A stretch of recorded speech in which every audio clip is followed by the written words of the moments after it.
नमस्कार दोस्तों, आज 18 जनवरी 2025 दिन शनिवार। चलिए दोस्तों जानते हैं दिल्ली आज़ादपुर मंडी में आज का प्याज का क्या बाजार चला, मंडी में प्याज की कितनी गाड़ियाँ, आज के क्या क्या रेट हैं जी। चलिए जानते हैं योगेश शर्मा भाई साहब के पास कहाँ के प्याज है। एक ही गाड़ी है जी, ये कहाँ की गाड़ी है, क्या रेट चल रहा है और प्याज आपके सामने है जी। और प्याज के आपको हालात भी पता है जी, कैसी बिक्रियाँ चल रही है। बस ये है कि जिसका माल तैयार होता चला जाए, रेट ठीक है, अभी तक खोदते चले जाओ, बेचते चले जाओ, पैसे जेब में डालते चले जाओ। जो माल खुद गया खेत में से, बिक गया, मंडी में से चला गया और वो खाया गया, तो समझ लो प्याज कम हो गया। और जो रोक के रखेंगे बैठेंगे फिर दिक्कत आएगी। बहुत अच्छे परमात्मा ने रेट दिए, खोदते रहो, बेचते रहो, पैसे जेब में डालते रहो, सारा सीजन आपका अच्छा चलता चला जाएगा। ज़्यादा चक्कर में पड़ने की जरूरत ही नहीं है। दोबारा बड़ी मुश्किल से रेट दोबारा वापस आए हैं। नहीं एक बार तो आपको पता ही है, आज से 15 दिन पहले सबके जो है जुबान ढिल्ली हो रही थी, सबके जो है चेहरे पे उदासी आ गई थी। दोबारा आया तो कोई कर्म था जी, रेट आ गया। खोदते रहो, बेचते रहो। हाँ जी, नमस्कार भाई साहब जी। नमस्कार जी राणा जी, नमस्कार भाई साहब जी, कैसे हो जी? बस बढ़िया जी, बढ़िया। आज की क्या रिपोर्ट है जी, बिक्री कैसी चली, कितनी गाड़ी हो रही है? सबसे बड़ी बात क्या है, जो हम लोग सोचते हैं वो होता नहीं। अच्छा जी। 2025 का आगाज कुछ चला, हम ये सोच रहे थे कि अराइवल सब जगह बढ़ेगा, पर अराइवल मकर संक्रांति का आज चौथा दिन, 14 तारीख की मकर संक्रांति थी। तो ये गुजरात में और महाराष्ट्र में, क्या पूरे देश में अब कोई भी त्यौहार हो धूमधाम से बढ़ाने लगे। ठीक है जी। तो आवक नहीं बढ़ रही है, आवक नहीं बढ़ रही है, तो इससे रुपए 50 पैसे की बाजार में लगातार तेजी बढ़ती जा रही है। वाह जी वाह, वाह जी वाह। आज दोबारा से पूना का प्याज मंडी में 30 रुपए किलो बिकते। मैं तो वीडियो में शुरू में बोल रहा, भी खोदते चले जाओ तो परमात्मा का शुक्र करो भी दोबारा रेट आए। देखो नहीं सबके चैंडिल हो ली थी जी। सबसे बड़ी बात क्या है राणा जी, देखो इस टाइम महाकुंभ का मेला चल रहा है। ठीक है जी। सारे भगवानों का वास हिंदुस्तान पे ही। ठीक है जी। चाहे वो किसी भी धर्म से लोग ताल्लुक रखते हो, पर इस टाइम पे सारे साधु संत लगे हुए। ठीक है जी। और ये सबसे बड़ी परीक्षा है कि इस ठंडे और इस ठंड की वेव में महाकुंभ का मेला है और लोग वहाँ स्नान कर रहे हैं। ठीक है जी। तो ये चीज़ किसानों के लिए भी फायदेमंद है और हर धर्म के लिए फायदेमंद है। हर धर्म के लोगों ने वहाँ जाके लंगर लगा रखे हैं। आज मैं देख रहा था कि पंजाब से एक मोगा से बहुत बड़ा कैंप लगा हुआ है, जो सरदारों ने लगाया हुआ है।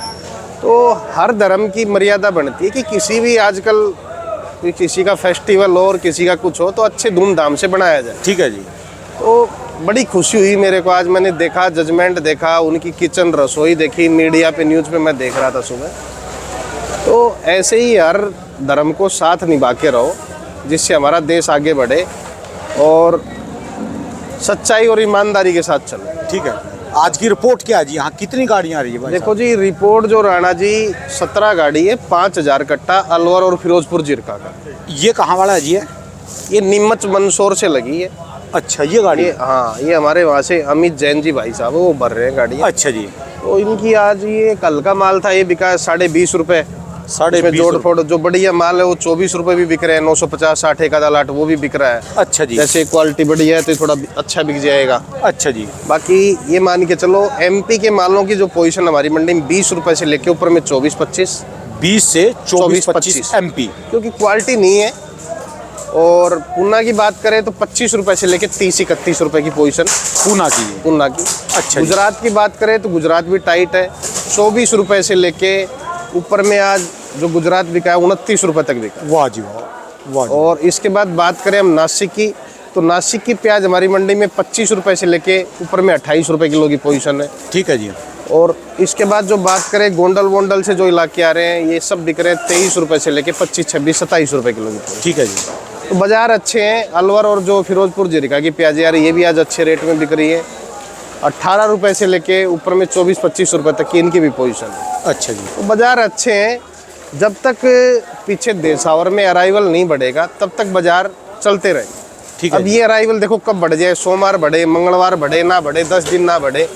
तो आंकड़ा लगाना जनवरी के अंदर प्याज का बड़ा मुश्किल आंकड़ा है। ठीक है जी। तो ये तो आवक के हिसाब से बाजार चलता है। आवक जैसे बढ़ेगी तो रुपये 2 रुपये 4 रुपये कम मिलेगा, और आवक कम रहेगी तो बाजार लगातार ये चलता रहेगा। ठीक है जी। हाँ जी, हाँ जी। और उम्मीद नहीं थी जी दोबारा कम बैक हो जाएगा जी ये रेट? देखो जी, उम्मीद तो मैं बता तो रहा हूँ आपको, इस टाइम सारा झुकाव जो माकूम वाला चल रहा है, ठीक है जी। ये चारों तरफ इसका पलड़ा भारी होता है। ठीक है जी। क्योंकि जो हमारे इसके अंदर जितने भी भगवान है सबका वास होता है, क्योंकि महाकुंभ का मेला है। तो ये सारी दृष्टि उसी ने बनाई हुई है। जब हम सोचते कि प्याज का बाजार 10 रुपये 15 रुपये किलो आ जाएगा, तो और आना भी नहीं चाहिए, क्योंकि किसान का जो खर्चा है, आज ये लगा लो 15 रुपये किलो प्याज उसके घर में पड़ता है। ठीक है। ठंड वाली प्याज, इसका प्रोडक्शन कम निकलता है। ठीक है जी। और जो अप्रैल मई में निकलती है उसका प्रोडक्शन ज़्यादा निकलता है। वो प्याज किसान को 12 रुपये किलो के आसपास घर में पड़ती है, और ये वाली प्याज किसान को 15 रुपये किलो घर में उसके लागत लगा के पड़ती है। ठीक है जी। तो रेट मिलना चाहिए किसानों को। किसानों को लगातार 15 से 20 रुपये 25 रुपये, मैं तो कहता हूँ मार्च तक बिके प्याज। पर आगे चल के आंकड़े कितनी कहाँ आवक बढ़े। सुख सागर में भी फसल अच्छी बता रहे हैं, साउथ में भी फसल अच्छी है। साउथ में एक वेव लगता है जो अभी निकलता है फरवरी के अंदर, ठीक है जी। उसकी भी लहर अच्छी बता रहे हैं कि प्याज अच्छी लग रही है। एमपी में भी अच्छी लहर है प्याज की। तो ये इसके जो आंकड़े हैं, आप ये समझ के चलो कि 26 के बाद कोई कह रहा है कि आवक बढ़ेगी। मेरी गुजरात में लोगों से बात होती है, सब आदमी ये बताएं कि भाई आपके एरिए में और आपके गांव में कितना प्याज और कब निकलेगा, इससे आंकड़ा निकल के आएगा। और जो फसल गर्मियों वाली लगा रहे हैं नए इलाकों में, वो किसान ना लगाएं, कम लगाएं। ठीक है जी। क्योंकि भाव बना रहे, एक्सपोर्ट गवर्नमेंट कर रही है, एक्सपोर्ट अच्छा हो रहा है, एक्सपोर्ट की वजह से ही बाजार आज सीमित है। रोज़ आप ये मान के चलो 100 से 150 गाड़ियाँ एक्सपोर्ट लाइन में जा रही है, चाहे बांग्लादेश हो, कोलंबो, मलेशिया हो, दुबई हो, वियतनाम हो। काफ़ी कंट्रियाँ हैं जो इंडिया से डिपेंड है प्याज के ऊपर। ठीक है। वियतनाम वगैरह देश हो गए, भले छोटी कंट्री हैं पर प्याज यहाँ से हिंदुस्तान से बहुत जाता है। माल भी टूरिस्ट जाते हैं जी, खाते हैं जी सब। हाँ, तो आप ये मान के चलो डिमांड अच्छी है। फसल उतनी लगाओ कि किसान को लागत घर से ना देनी पड़े। ठीक है जी। क्योंकि किसान लागत से तो खेल लेगा, ये तो हमें भी पता है, क्योंकि हम भी एग्रीकल्चर से जुड़े हैं, आप भी एग्रीकल्चर से जुड़े हो। और ये चैनल भी जो है ना जी, ये तो आप ये लगा लो इस टाइम पे जो जिस हिसाब से हमारे चैनल ने सच्चाई के आधार पे चला है और जैसी प्रगति करी है 2025 में, सब लोग सब्सक्राइबर इसलिए करें। मैं आज ये कहना चाहता हूँ आपको कि हमारी ये सोच है कि 2025 में 10 लाख सब्सक्राइबर हमारे चैनल के होने चाहिए जी। क्योंकि अगर 10 लाख सब्सक्राइबर अगर इस चैनल के हो गए तो पूरा देश फिर ये चैनल ही चलाएगा। ठीक है जी। आज तक नहीं चलाएगा, क्योंकि ये जो चैनल है कभी राजनीति के भाव नहीं बताता है कि किसकी सरकार आ रही है, किसकी जा रही है। वो तो उनका काम है जी, फ्री का बांटने वाले, फ्री का लूटने वाले। तो एक बार किसानों का बल हो जाए ना जी, तो सबके पास पैसा हो जाएगा। कोई कहीं जाने की किसी को जरूरत ही नहीं है, किसी के पास से मांगने की। Rana ji Delhi fruit market channel आया है, किसान आपने देखेंगे, आप पीछे वाले उसमें आए थे, तो बगैर पढ़े लिखे किसान भी, क्योंकि जब से जियो आया इसने भी डाटा बड़ा सस्ता कर दिया है। ठीक है जी। तो हर आदमी यूट्यूब खोलता है, दिल्ली फ्रूट मार्केट पे रेट देखता है। ठीक है जी। और वो तुरंत उसको अपडेट मिलती है कि भैया आज देख दिल्ली में ये प्याज बिकी है, और क्या करना आने वाले समय में, क्या नहीं करना, कैसे करना। ठीक है जी। सारी चीज अपडेट मिलती है। और सबसे बड़ी बात क्या, जो चैनल जिन जिन आदमियों से जुड़ा हुआ है ना, सब मजबूत आदमी। ठीक है जी। क्योंकि रिपोर्ट एक ऐसी होती है जो रिपोर्ट से सालों साल बाजार चल जाता है। ठीक है जी। कभी भी ये मत समझना आपकी माल की शॉर्टेज और माल कम है या ज़्यादा है, बाजार डिपेंड करता है चलाने के ऊपर। ठीक है जी। तो जो बाजार का भाव है वो पिछले साल एमपी के किसानों को इतना संतुष्टि मिली, महाराष्ट्र के किसानों को इतनी संतुष्टि मिली कि हम सोच नहीं सकते। ठीक है। हमने जो जजमेंट पिछले साल, प्याज तो नहीं कम था जी। देखो जी प्याज कोई कम नहीं था राणा। ठीक है जी। गवर्नमेंट का भी जो 5 लाख मैट्रिक टन था उसका भी नहीं पता चला कि कहाँ गया। ठीक है जी। तो ये जो आंकड़े होते हैं, जिस हिसाब से जो चैनल जो बताता है, क्योंकि किसान हो गया जागरूक। ठीक है। तो जो लाखों किसान देखते हैं, आप मान के चलो कि आज तक ऐसा कोई चैनल नहीं आया सब्जी के अंदर। और सबसे बड़ा एमएसपी नहीं चाहिए। ठीक है जी। एमएसपी आज भी किसानों को 90% देश में नहीं चाहिए, जरूरत नहीं है। एमएसपी का क्या करेंगे जी? एमएसपी उनको तो खाली रूपरेखा होनी चाहिए कि हमारी फसल, ये फसल हम इतनी लगाएं, इस रेट है, हमें रेट मिल जाए। इस तरीके की आज तक ना तो किसी मंत्रालय ने बात बताई है, ना आज तक ने बात बताई है। तो ये चैनल आप खाली ये रेट के लिए चैनल नहीं है। कि आप खाली रेट ही इसमें सुनना चाहो। रेट सुनने के लिए नहीं, ये आगे का मार्गदर्शन दिखाता है ठीक कि है भाई क्या चीज़ क्या बिकेगी। चाहे हमारे खुराना जी लहसुन में हो, देखो लहसुन की मैं आपको बता दूं, खुराना जी की कोई गलती नहीं है। एक्सपोर्ट इंपोर्ट जो करती है वो सरकार करती है, कब कितना किस चीज़ का कर दे उसका कोई आइडिया नहीं। ठीक है जी। काफ़ी लोग ये कहते हैं कि भाई चाइना पे बैन है, इंडिया की प्याज पे और इंडिया के कुछ आइटम्स पे भी बाहर के देशों में, कई देशों ने बैन कर रखा है, पर वो घूम के दूसरी कंट्री से वो चले जाते हैं। जाता है जी ऐसे? हाँ, ऐसा भी है। जैसे पाकिस्तान में नहीं जाता हमारा प्याज, ये जैसे हमारा पाकिस्तान में नहीं जाता, पाकिस्तान से हमारा बांग्लादेश में जाता, तो बांग्लादेश के पाकिस्तान से संबंध, वो वहाँ के टैक्स लगा के टैक्स पे करके वो पाकिस्तान चला जाता।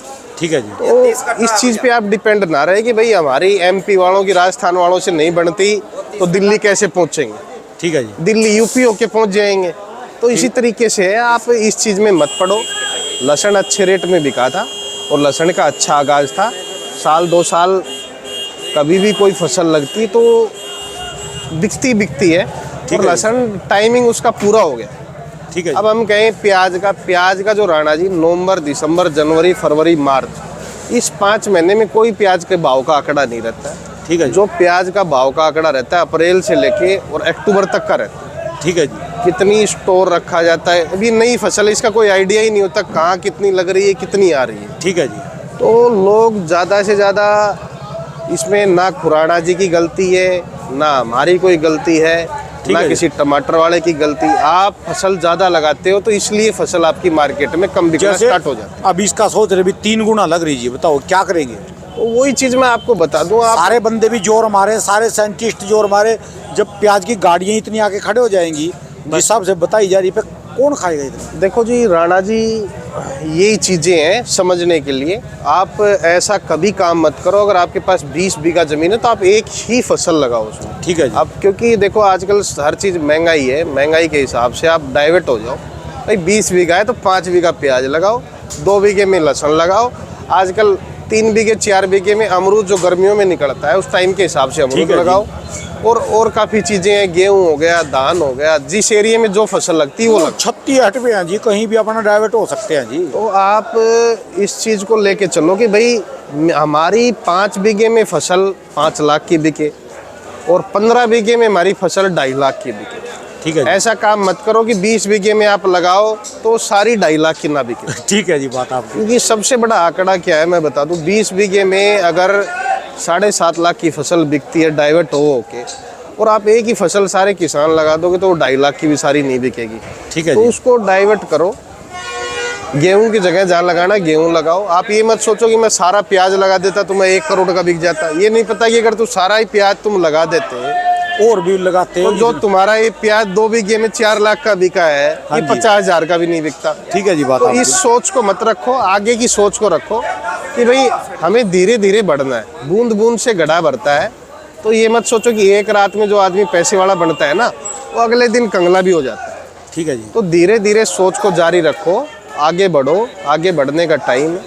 फसल सब लगाओ, डाइवर्ट होके लगाओ, चाहे लहसुन हो, प्याज हो, टमाटर हो, आलू हो, एक फसल के पीछे मत पड़ो।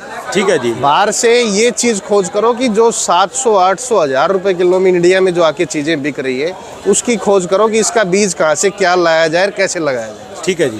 क्योंकि आप ये मत मानो कि सब कुछ बाहर की कंट्रियों में ही पैदा होता है। इंडिया में भी अगर आप उसके पौधे लाओगे या बीज लाओगे, कण लाओगे, किसी भी तरीके से कोई चीज़ लेके आओगे तो चीज़ सक्सेस होने में टाइमिंग लगता है। ठीक है जी। जब प्याज का भी बीज आया था तो ये सारा पहले बाहर से आया हुआ। प्याज पहले इंडिया में पैदा नहीं होता था।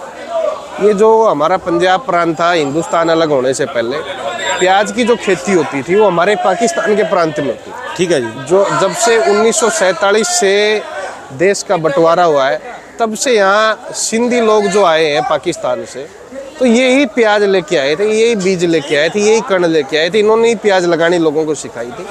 1947 के बाद हमारे देश में प्याज की मात्रा बढ़ी है, तब से प्याज लगने लगे। ठीक है जी। तो आप डाइवर्ट हो जाओ, जो बाहर विदेशों में हमारे लोग रह रहे हैं, कनाडा रह रहे हैं, उनसे ये पूछो भाई ये चीज़ यहाँ से आके ऐसे बिकती है। काफ़ी चीज़ जो दवाइयाँ भी बनती है जड़ी बूटियों से बनती है, तो ये इस तरीके की जड़ी बूटियाँ तैयार करो कि जिससे हम खेती से ज़्यादा कमाई ठीक है करें। जी। हाँ जी, बिल्कुल। धन्यवाद भाई साहब जी, बहुत बहुत शुक्रिया। दुकान का address mobile A282 Mahavir onion company 9540046282 Yogeshwar.